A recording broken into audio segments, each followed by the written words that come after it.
तळोदा येथे महाराष्ट्र राज्य गुजराती साहित्य अकादमी आयोजित गमतानु करिये गुलाल हा सांस्कृतिक कार्यक्रम सादर करण्यात आला। कार्यक्रमाच्या अप्रतिम सादरीकरणाने तळोदा शहरातील गुजराती भाषिक रसिकांची मने जिंकली।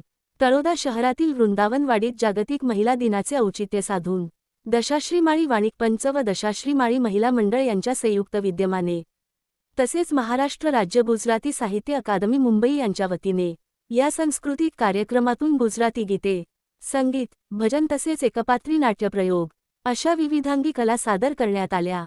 यावेळी गायक कलाकार हिमांशु ठाकूर यांनी उत्कृष्ट गीत व भजन सादर करून प्रेक्षकांना मंत्रमुग्ध केले, तर एकपात्री कलावंत राजूर दिवाण यांनी गीत व एकपात्री नाट्यप्रयोगातून मानवी जीवनाच्या विविध रंगी पैलूंचे दर्शन घडविले।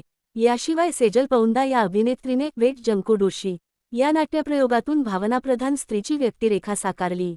आपल्या सहज, सुंदर, जिवंत व नैसर्गिक अभिनयाने एका स्त्रीच्या जीवनात घडलेल्या हृदयद्रावक व मनाला सुन्न करणाऱ्या घटनेचे हुबेहूब सादरीकरण करून उपस्थित रसिकांच्या डोळ्यात अक्षरशः पाणी आणले।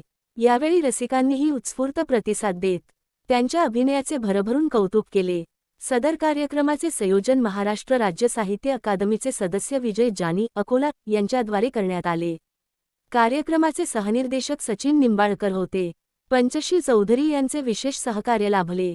सूत्रसंचालन साहित्य अकादमीचे सदस्य तथा सुप्रसिद्ध गुजराती कवी मुकेश जोशी यांनी केले।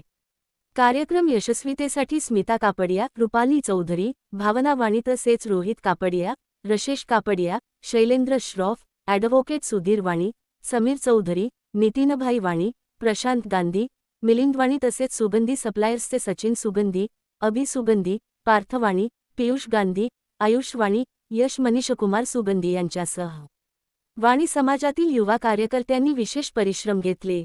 सातपुडा मिरर न्यूज नेटवर्कचे YouTube channel subscribe, like, share, comment करा। बातमी व जाहिरात साठी संपर्क 9423497275।